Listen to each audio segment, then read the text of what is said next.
Hello, hello, hello. It is Bring the Hail again. If you notice in the background, I did soup it up a little. I figured out a way. If you are curious, I'm using UCam. I uploaded a background I made, fiddled around with in Canva. May not be able to see my hands too much. But I figured what would be more fun than to change like my background per game, and because we are doing the diner in space diner. I'm so funny. I'm so funny, guys. I'm literally the most hilarious person you've ever met. It is cold in Texas. Yesterday and the day before, it was sweltering hot. It was really hot. And then it was supposed to be hot today, and it was gonna get cold tonight, which I gotta drip the faucets. I just remembered. And then it was gonna warm up the rest of the week. However, last night, wind came in, blew things around, made everything cold. I popped out my Moody hoodie with my boy Eeyore, so I'm warm and cozy. So we're gonna play some more on this tonight, whichever time you're watching this. So last time we met the most amazing guy, flirted with him a little bit, got his number. We actually managed to cook something. That was so great. We got to do, what the diner is part of. We got to perform the cooking mama of diners. I didn't mess up anything. I never mess up, I promise. I swear. I have never in my life failed a video game. Don't call me out on that. Thank you. I fail a lot, guys. I'm not gonna lie to you. If you're gonna come and watch me so I can win, you're not. I'm gonna mess up fatally. But, so last time we made Din Din, and we got with our guy, and it was great. It was awesome. We have his number. Now we're meeting our neighbors. I don't know if this is the last part of the demo. I don't know. We're having a ball. I'm having a great time. Like I said, they still have this. They just came out with early access, so you get more than what you're seeing here, obviously. So if you guys like it, check out their Itch.io page, which I will link in the description. Please, please, please. Because the more we get people to buy it, to try it out, the more that I will have more episodes to flirt with everybody. And you want to see that, right? You want to see me achieve my dreams of owning a diner and flirting with multitudes of aliens. You want to see that, right? Good. I'm glad we agree. On to the story. So it says, as I draw closer to block 3, I hear voices coming down the hall. No, dang it, not again. There's gotta be a way out of this. Okay, I love that voice. I told you, you've got to keep your eye on your opponent's rook. Hello. I round the bend and take in my surroundings. There is a large common area with a sunken conversation pit where two people, a human with red hair and a Skitterian, are playing hollow chess. Let me play. There's an opening in the right wall leading to a common kitchen, and 3 doors which I assume lead to the residents' apartments. This human game is far too simple, and I believe with this move, the Skitterian moves the aforementioned rook and captures the human's king. I win, and your credits are mine. The red-haired human looks crushed. Come on, Seth. Best 2 out of 3! That's not what we agreed upon. Besides, I've got work to...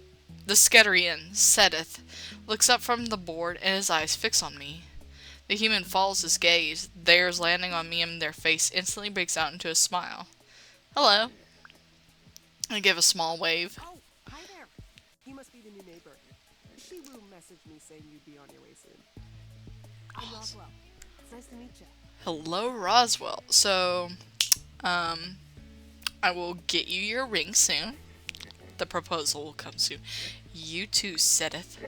They climb out of the conversation pit and hold out their gloved hand to shake. Roswell's grip is firm, and their handshake is, well, enthusiastic.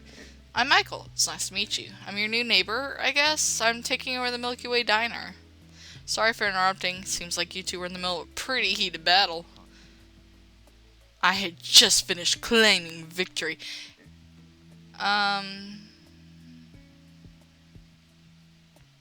Oh my. I just checked something and the colors are wrong. Hang on.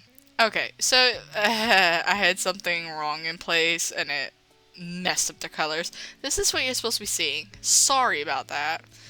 We're moving on from everything that just happened. Sedith turns off the holodeck and climbs out of the conversation pit as well, standing beside Roswell. Got a lot of S's in your name. Roswell elbows him in the side. Now do the thing, like we practiced, they say out of the corner of the mouth. Sedith rolls his yellow eyes and extends a 3-fingered scaly hand, offering it for a handshake. I take his hand in mine. It feels a bit odd, a bit cold, and a far different shape than I'm used to, but altogether a well-executed gesture. After Sedith lets go, Roswell gives him a friendly pat on the back. There you go, bud. You killed it. Roswell leans in towards me and mock whispers, Sedith was super nervous about making a good first impression on our new neighbor. He even asked for a refresher on human greeting customs. Don't be embarrassed. Us humans are freaky weird. So, I mean, fair enough. Sedith sputters, embarrassed, his tail swishing back and forth in agitation. What is your greeting? Yeah. What is the Sketerian greeting custom? I'm grateful you made the effort and, well, my voice trails off. I really should have brushed up on my interspecies relations before coming all the way out here. Sedith clears his throat and shifts awkwardly. The thing is, how should I put this? Roswell leans in towards me and whispers under their breath. They're kind of intimate. By mammal standards, it's hardly my fault you're all so weird about your chest. Oh my gosh. I'm sorry. Chest? As in more than one. Sedith pinches the bridge of his nose and sighs. Allow me to demonstrate. Okay. Let's go for it. Roswell suddenly looks very interested in the palm pad, averting their eyes and absently scrolling through messages. Sedith turns to the empty space on his side and folds his left arm behind his back. First, I would make a fist over my heart with my right hand, like so, and then reach out and place my... Oh, that's it? Okay, so... And then he would do that? Okay. I mean... It's not that weird. That's actually kind of sweet, I would say. Sedith mimes the motion in empty space, keeping his palm in position for about 3 seconds. His movements are gentle and undeniably graceful. He then puts down his arms and turns back to face me. You would then reciprocate the same gesture. In essence, it is an expression of trust, a way to prove that you are no threat. Having another's claws bright above your heart is a risky position to put oneself in, after all. I glanced down at Sedith's hands, 3 massive, thick, yellow claws at the end on strong, scaly digits. There is also this gesture as an alternative. He puts down his middle finger and makes an arching gesture from his forehead. So, like that? As a non-Sketerian, this will suffice. We understand that other species don't have the same mannerings as what we do.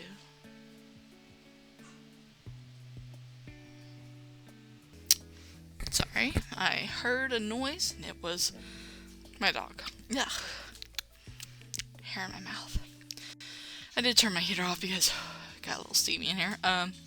So yeah. Though, if I were to introduce myself to another member of my own species this way, it would come off as cold at best and hostile at worst. I see. In that case, traditional. Duh! What's the point in asking if we're not gonna... Hey, pretty man. I step in front of Sedith. I'm a bit nervous, but there's no going back now. I steady myself and just go for it. I mimic Sedith's greetings from before, folding my left arm behind my back and making a fist with my right over my heart. I then reach out. Oh, wait, so you do this. And then... Oh, that's actually really sweet. And then reach out and gently place my hand over Sedith's heart. Time slows down a bit at that moment. Even through his clothes, I could feel that his body is colder than humans, and I could feel his heart. Seth's heart, beating hard and fast under my hand, his chest rising and falling under my palm. I look towards his face, and a small smile is playing on his lips. I feel heat rising in my face and realize a second too long has passed. I remove my hand back quickly, as if burned by a stove. If Seth notices, he says nothing. It's good to meet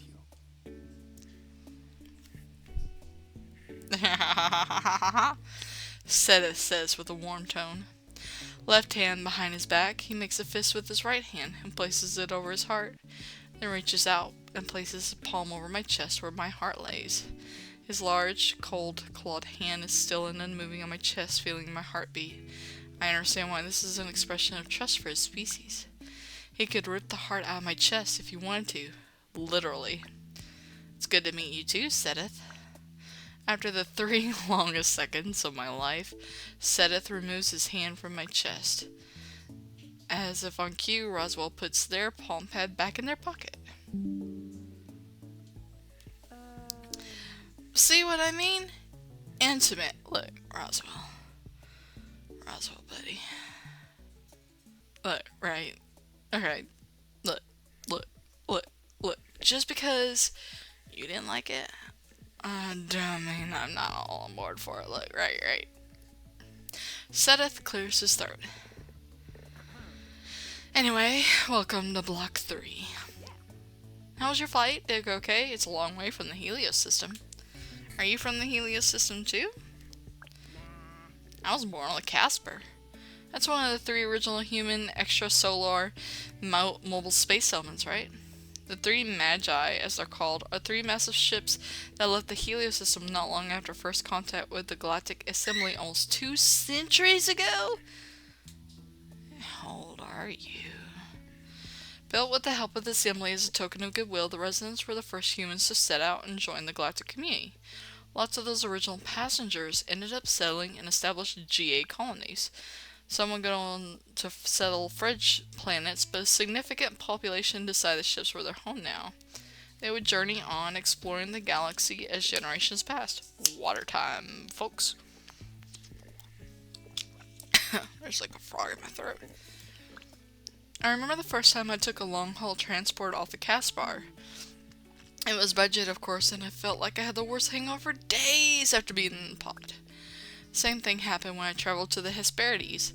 I went to the Milky Way diner, feeling like literal death, and Cassie made the most amazing soup, and poof!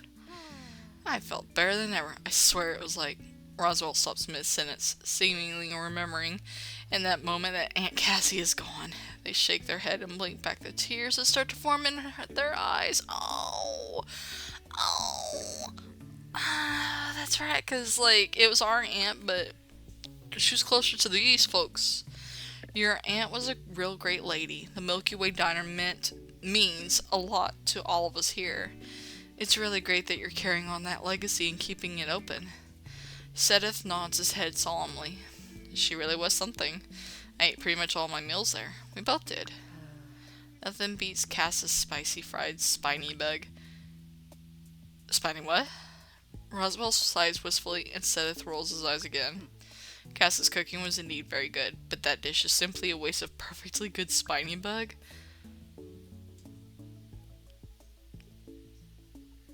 I'm actually kind of shocked. So, I don't... like, what is a spiny bug? It's like roly-poly. Did you eat a roly-poly, Roswell? No, it's not. Fried spiny bugs are literally my second favorite food of all time. What is it you humans like to say? You could deep fry circuits and they would taste good. All you're tasting is oil, salt, and starch. Seth has a point. Deep fry anything, we'd eat it. You can hardly taste the delicate flavor of the meat under all that batter. I personally prefer them simmered. I like to actually enjoy my bugs for what they are. I'm sorry, spiny bug? Yeah, nobody's answering what that is. The name sounds vaguely familiar, but as for what they look and taste like, I'm drawing a blank. You really haven't left the Helios system. They're huge out here in GA space and in the colonies. Super tasty, much more substantial than the crickets you get in the Helios system. You'll love them. Cassie once said they taste kind of like lobster, which I've never had, but I think it's supposed to be good. They're a specialty from my home planet. Adar breeds them on the agricultural deck. You can ask him to bring you a couple to sample. That's good to know. I'm actually kind of curious. Oh, this would put me in good graces for like either one, right?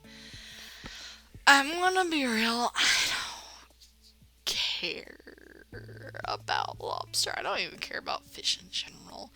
I do like fried catfish though, but I feel like that's. I feel like that's like a. Like everyone likes fried. Well, unless you just don't like fish. I'm thinking. Give me a second. I don't want to eat a bug, but if it tastes like, I don't know what lobster tastes like, so I'm not gonna eat a lobster. But I'd fry it. I would fry it. I'm sorry. Sorry, Sedith. I'd fry it. I bet they taste great fried and spicy with something to dip them in. Now you're talking. You gotta make some for us sometime. I'll do my best, though I can't guarantee the result will be good as Aunt Cassie's. I'm sure they will turn out great. Certainly better than anything I could make. That's not saying much. Roswell is absolutely abysmal cook. Harsh. And the truth, sadly. I can fix any piece of tech you put in front of me, but I have no idea how to put together a decent meal. I've been living on instant food since the diner closed. You'll be seeing a lot of me after you open up shop.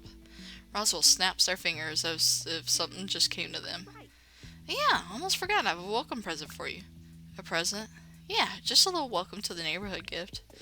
Roswell leans down and grabs a small duffel bag that was sitting on the couch. They dig around for a moment before pulling out a lumpy ball wrapped in festively patterned reusable cloth and handing it to me. Ooh, pretty cloth. Should I open it now or later in my room? Definitely now. I want to see the look on your face. Yes, I too am rather curious to see how you will respond. I'm so concerned on what this is going to be. Between Sedith's amusement and Roswell's naked enthusiasm, I feel a bit nervous. Could this be a prank of some kind? No, these two don't seem the type to haze their new neighbor. Tentatively, I open the wrapping to reveal a fuzzy blue ball with big ears. Did you get me a tribble? It's a Furby! It's a Furby! Guys!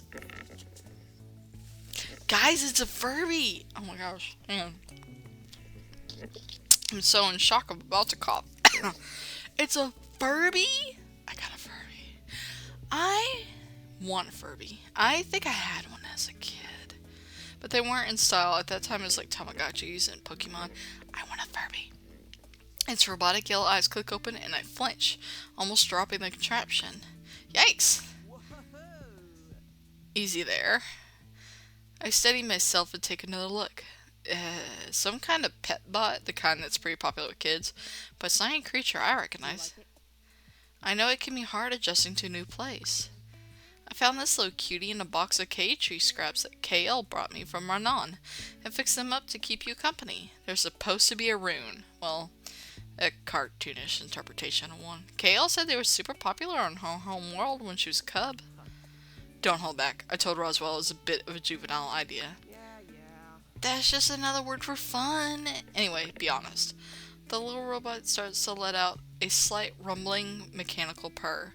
There's no denying the sound is comforting in its own way. I love it. Thank you. This is now my baby. We have adopted a child, everyone. I'm going to name you Sapphire. No. Yes. Yes. Always take that first idea. I love it. It's really cute. Bit creepy, but cute. Creepy cute! Exactly. Sedith shudders. Stares into your soul. Right into your soul, buddy. That's why I love it. That's part of the rune's charm. Kale told me in the wilds of Renan, they immobilize their prey with their stare. Thanks so much, Roswell. This was so thoughtful of you. I really do love it. Roswell blushes, beaming with happiness, their smile bright and as warm as sunshine. I feel myself starting to blush a little too. I had a feeling you'd be a fan. I'm more than a fan. This little cutie and me are gonna be the best of friends. Hearing that, the little pet rune starts purring even more. What does it do? It's got a basic AI. It will respond if you pet it, or pick it up, or talk to it. It can give off a little heat, too. You can also ask it for the weather. What weather? We'll live on a space station.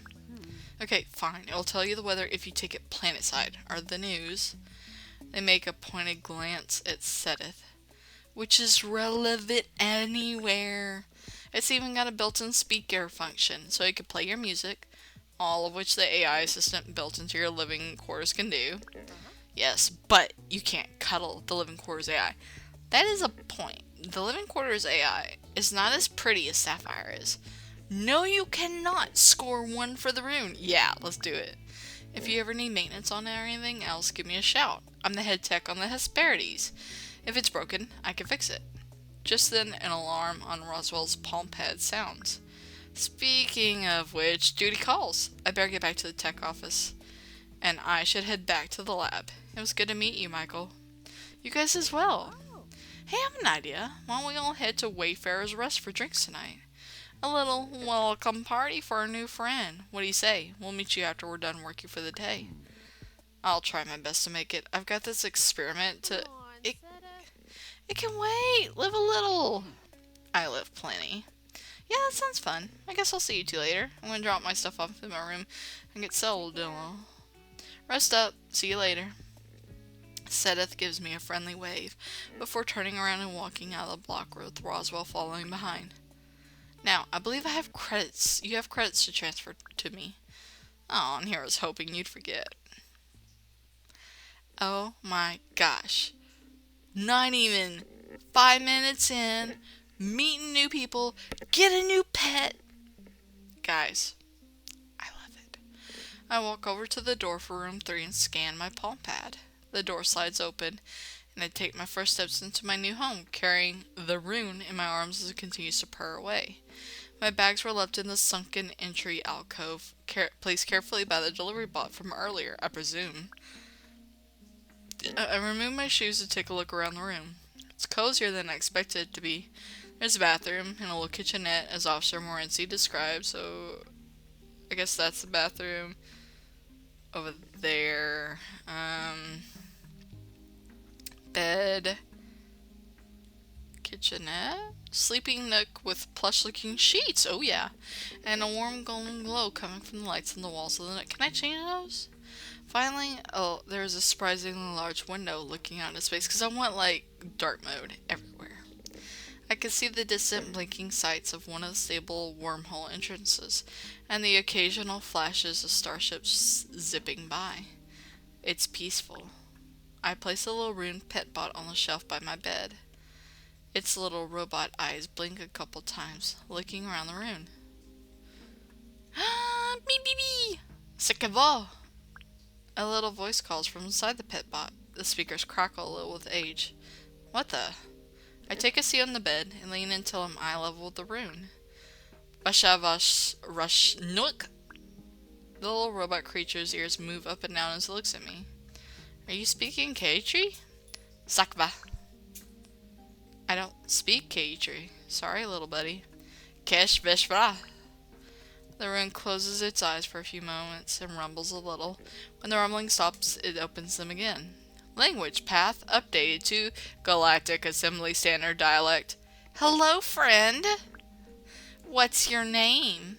It's Michael. Hello, Michael. Is there a name you would like me to respond to? Yes.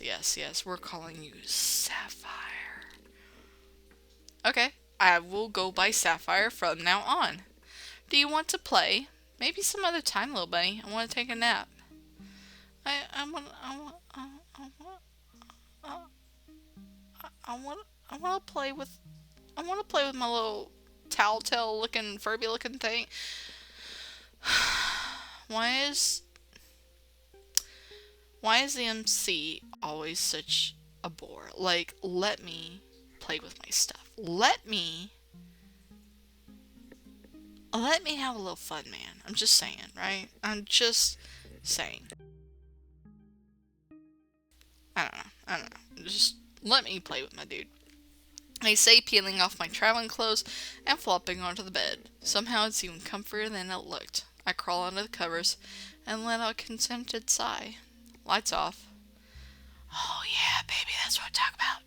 I call out and the lights of the room switch off. I turn over in bed and look into the little room's glowing eyes. Can you wake me up in a couple hours? Of course, my friend Michael. Sweet dreams. I close my eyes and almost immediately fall asleep. When I wake from my nap, it's about an hour and a half before I'm supposed to meet Roswell and Sedith at Wayfarer's Rest. I'm gonna pack my bags, take a refreshing water shower, and get dressed. Different than sonic showers, let me assure you. I've read a lot of Star Trek fanfics. They use like ultrasonic blast or something. I don't know. I figure it won't hurt to be a bit early, so I decided to head to Wayfarer's Rest and have a drink while I wait. Take Sapphire with you! No! We left her there! My baby. Okay. I walk into the Wayfarer's Rest. It's a dim space sparsely lit with neon. Those are some pretty bottles. There are a handful of patrons scattered about, occupying tables and stools along the bar. I decided to grant myself a spot at the counter. I look over one of the small drink menus on the bar, and as expected, none of the cocktails are anything I'm familiar with. Oh, hello. The person behind the bar, a K-tree with long hair, wearing incredibly fine clothes, walks over to where I sit. He places a glass of water in front of me on a purple cloth napkin and gives me an easy smile. Welcome to Wayfarer's Rest, dear guest. I'm Leroux. Is there anything I can get started for you? Or would you like a bit more time with the menu? Hello, Leroux. Oh, buddy. I look over the unfamiliar list of drinks with alien ingredients. I recognize a few of them now thanks to Adar, but it's not enough to really know what I want. What would you recommend? That depends. Depends what you like. I'm sure I could make you something that will be to your taste. In that case, I'm not really... I'm a soda drinker, man. I drink Coca-Cola, root beer, Big Red, tea.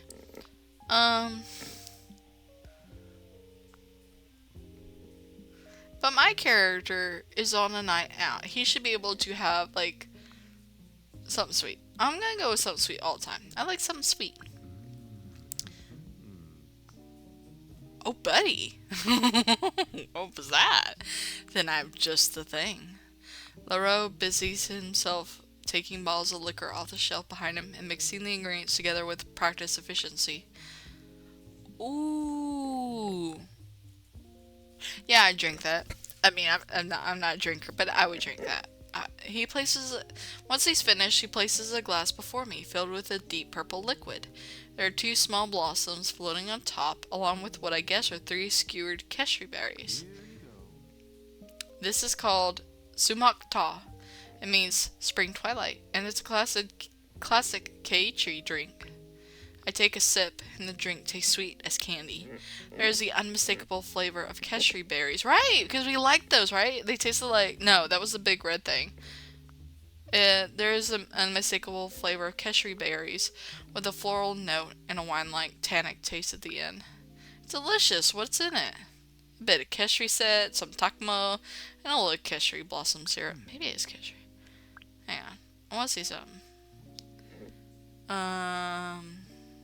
We made the cake, right? Aurelian. Popular Aurelian. No, it was like something. Ah, whatever. Hey, does my horoscope still? Okay. Hey, bestie Vega. Okay, I'm out. So what brings you to the Hesperides, dear guest? And would you honor me by sharing your name? Leroux asks, his voice smooth as velvet. I'm Michael. I just moved here today to take over management of the Milky Way diner. Leroux's eyes narrow slightly at my response. He didn't like that? Ah, so that's why you asked. And he says, still smiling, but there's a coldness to his tone that wasn't there before. Dang it. Oh. You're here to steal my recipes, scope out the competition. No, because I don't care about all that. Maybe you're looking to add a cocktail menu to the Milky Way diner? KO told me about the new chef when she dropped off my delivery today. He makes a point of looking me up and you give me the once over, sizing me up with his cat-like You gaze. said you were cute for a human, but I don't quite know if I see it or not. You know who he sounds like to me?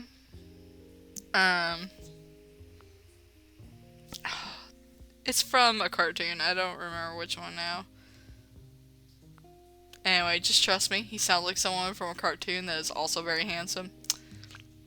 He leans casually on the counter behind him, arms folded, his eyes locked on mine. Are we really competition? Or maybe, and this is crazy, but here's my number. So call me, baby. I'm horrible, aren't I? Maybe, and this is crazy, I'm just here to enjoy a drink while I wait for my friends. Besides, are we really in competition? I ask matter-of-factly and unamused. You run a bar and I run a diner. Those are pretty different niches. You don't have anything to worry about. Were you and my aunt competitors or something? Is that why you suddenly got all cagey the second you learned who I am? Oh, his face is dropping too. I ask, taking another sip of my drink, which is annoyingly good. We were friendly rivals, he says with a grin as he busies himself with cleaning glassware. I guess there would be a bit of competition for customers who are just passing through.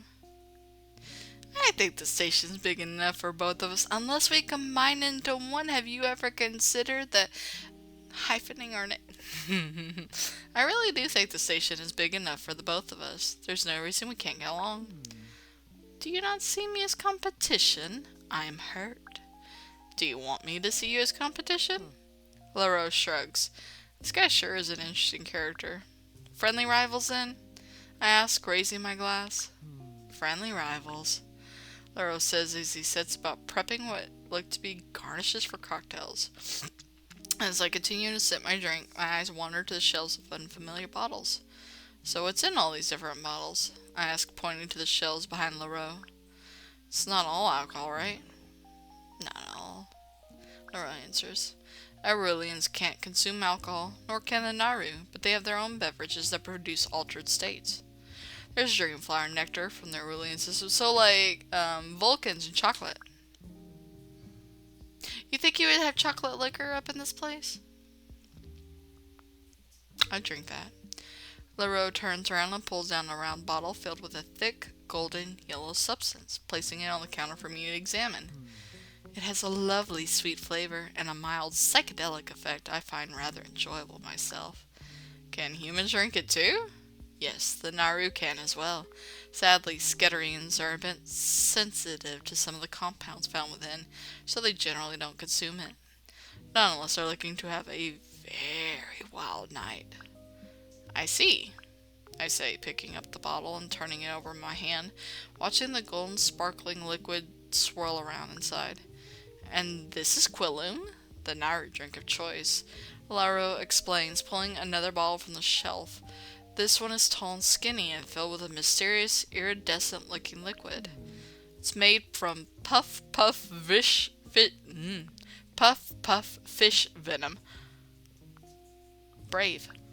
Sadly, Katri can't enjoy this, but it's safe for you humans. I've been told it induces a lovely mellow high. Oh, you get high on that? Hey, man. Look, I came here to get drunk. I don't know how to get drunk, but I came here to get drunk. I guess it makes sense that not every species can consume the same thing safely. LaRose nods thoughtfully. It is indeed a very important thing to consider when you're providing food to multiple species. I've got a lot to learn if I don't want to end up accidentally poisoning someone. Pretty bottle. That would be bad for your business. He muses before adding with a devilish smile. But potentially good for mine. Hey, man. I hear the bar door behind me chime, and a familiar, friendly voice calls out. You made it. My besties! Let's go. I turn around to see Roswell with Vega in tow. I invited Vega along. She mentioned you guys had met. Vega gives me a friendly little wave. No, not at all. Good to see you again. Bestie! Roswell looks behind me and waves at the bartender. Hey. Please take a seat wherever you like. Roswell and Vega walk over and join me at the bar. Can I get... A bottle of Kashuk, please? LaRoe nods pleasantly, taking a purple glass bottle out from under the counter and popping off the cap before handing it to Roswell. What's that? Is it good? It's kind of like a beer, so I like it. They take a drink from the bottle. I've been looking forward to this all day. Can I try a sip? Oh. Roswell flushes, tapping the side of the bottle with the tips of their fingers. Like an indirect kiss? I won't tell you if you don't. I can't help but laugh. Aren't you a bit old to think that way? It's okay if you don't want to share, I don't mind. No. It's cool. Here. Funky label. Roswell hands me the bottle of Kashuk, blushing slightly and avoiding my eyes. I thank them and take a sip. It tastes bit more like a dry, citrusy cider than a beer, but it's nice. It's good. Thanks for letting me try, I say, smiling at Roswell as I hand them back the bottle. They immediately proceeded to down half the contents in one chug. I'll have one of those as well, please. LaRoe raises an eyebrow at Vega. My apologies. But I'm afraid I can't serve you Kashuk. It's alcoholic. Alright, whoops, silly me. Vega laughs awkwardly. It's her first time out of her home system, too. I explain to LaRoe. How about a Dreamflower Rochette Fizz instead? He asked, turning to Vega. That works. LaRoe turns around, busy himself with preparing Vega's drink. So what's the status of your ship? I turn to Vega and ask. Respectfully, it's not a ship. It's a fossil. Hey, no offense. Roswell raises their hands. The thing is, It's an Arulian Reather. That class of ship hasn't been in production for like 75 years. I'm impressed that it's even still operational.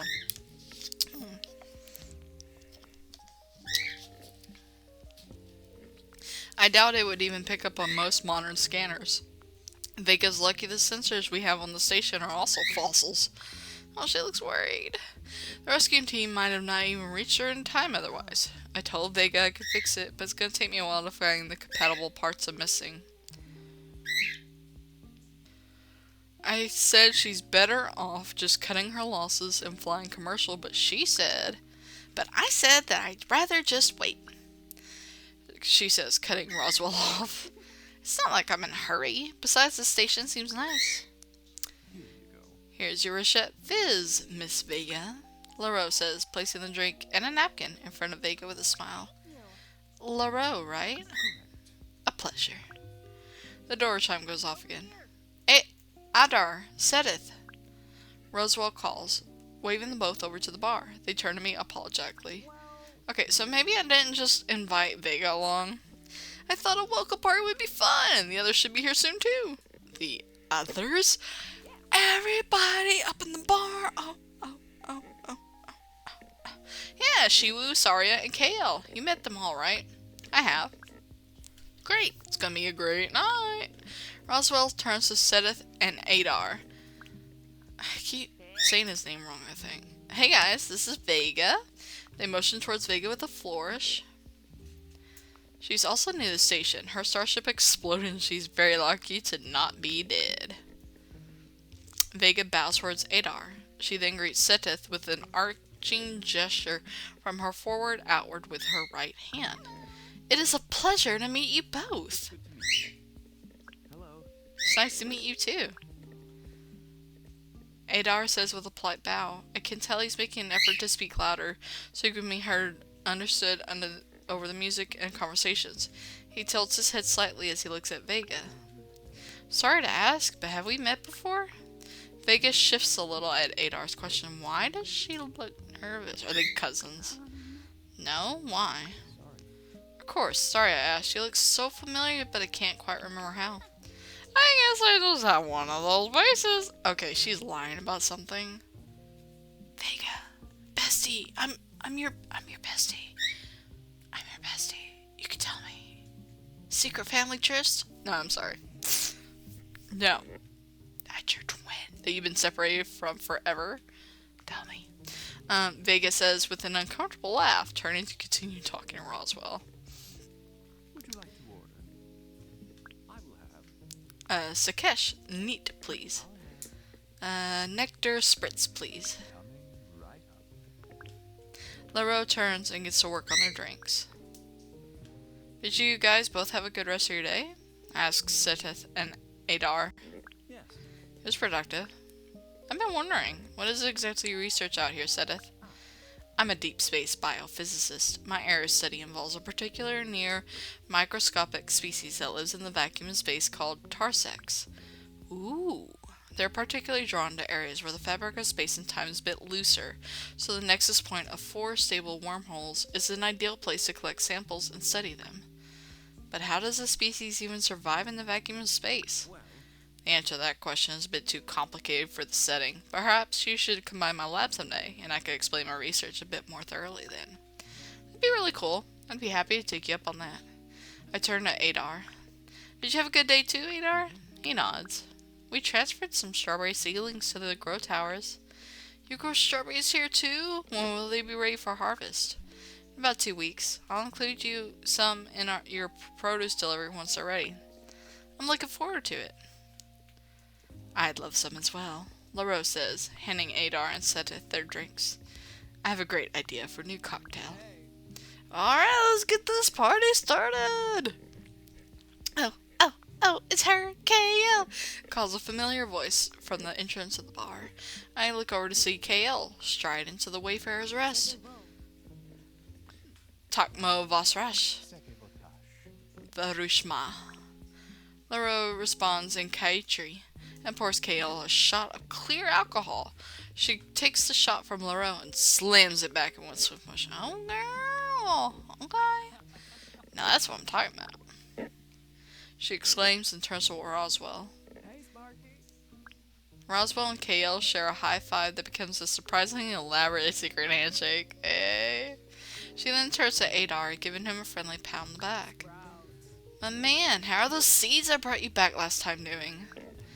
They're doing great. They just started germinating. Love to hear it. Always fun to see you out of your science cave. The word you're looking for is laboratory. Yeah, but science cave is just way more fun to say. And you! KL says, turning to me with a bright smile. How was your day, sugar? I hear Seteth mutter. You really could not wait till Michael got settled in before trying to charm them, huh? I didn't say no to the charming. Okay, Seteth. I said yes to the charming, if I'm honest with you, buddy. KL shoots him an icy glare before turning back to me. It's pretty good, I say. Lots of new friends, as you can see. I have to ask, are you gonna keep calling me that from now on? Not unless you ask me to stop. Nah, I don't mind. Vega taps twice on KL's shoulder to get her attention. We haven't met yet. I'm Vega. Oh, hi. Sorry, I didn't mean to ignore you there. I'm... Oh, the doctor and the officer. As KL and Vega introduce themselves to one another, my attention shifts to the 2 other people entering the Wayfarer's Rest. Officer Morency and Saria. Dr. Saria. And they walk over and join us at the bar. Ah, yes, Doctor and Officer. Anything I can get for you, my dear guests? I'll take a glass of Quilloon. Just some iced tea with mineral water, please. I could get iced tea here? Heck yeah. LaRoe says with an easy smile. How are you feeling? Much better, thanks for asking. Of course. We'll try not to keep you out so late. You need your rest to adjust to GA standard time. Days are a bit longer than you're probably used to. Speaking of rest, she turns to Officer Morency. How are you feeling today? Are you getting enough rest, Shiwu? Well, The meds you gave me are doing their job of helping me fall asleep, but I still find myself waking up multiple times of the night. I see. Come by my office tomorrow, and we'll talk more. well then. Maybe I could make you something that could help. LaRoe offers, placing Officer Morency and Dr. Saria's drinks on the counter in front of them. I'll remind you that I'm 2 years sober. Officer Morency says with an exasperated sigh. He was not happy with that little joke. Something non-alcoholic, Honestly, I'm hurt you think I disrespect your sobriety like that. Oh, that was... Though, if you need someone to come to your room and read you a bedtime story, flirting, alright? LaRoe winks at Officer Morency suggestively, but he completely ignores LaRoe, totally unfazed by his comment. Officer Morency takes a sip of his iced tea. Seriously? Honestly, why does everyone on this station care about how much sleep I get? Buddy, 'cause we love ya. That's why. Okay. Wouldn't mind a bit. Don't insert yourself into the situation, my guy. The way to insert is to talk about how much they care about you, not trying to be like, hey man, what about me, huh? What about me, huh? What about me, me? Don't be a me. We're not being me. We care about you. Because you have friends who care about you, I'd be thankful to have so many people caring enough to check in on me. You're lucky. Right. Michael is right. We all just want to see you happy and healthy. Me especially, as your friend and as your physician. I guess. I know, and I do know how fortunate I am and thankful for it. I'm just not the biggest fan of being fretted over so much. I can take care of myself.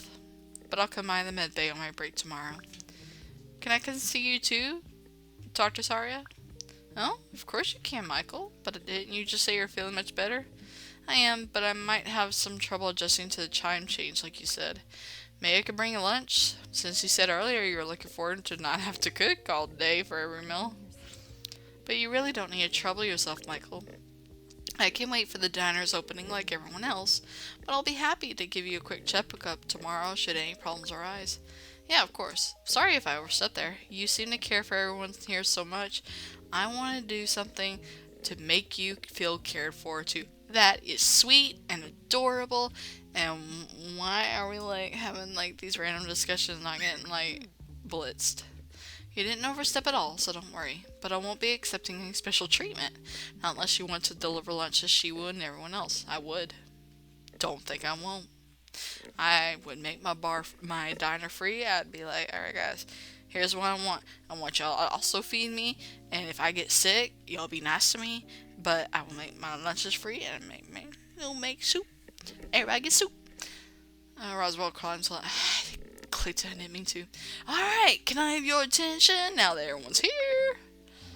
Please get off the bar. Right, sorry. Roswell hops off the bar and back on their seat. Roswell, as I was saying, let's make a toast. Oh, the cast and the crew. Friends, and the grand reopening of the Milky Way Diner. Cheers! Cheers! Clink! Thank you for the Love at the Milky Way Diner demo. Credits, lead artists, these are the credits. Voice cast, ooh. Appliance, button 15. Fast running person knocked down. A very special thank you to our beta access tier backers and Kickstarter. Hello, say. So that was Love at the Milky Way Diner, right? Love at the Milky Way Diner. Oh, there's Cal. So this was great, right? Like, I love it. Right now they're doing like the early access, like I said. And I believe, if I'm not mistaken, that's only chapters like 1 and 2 for now. I'd have to go and look.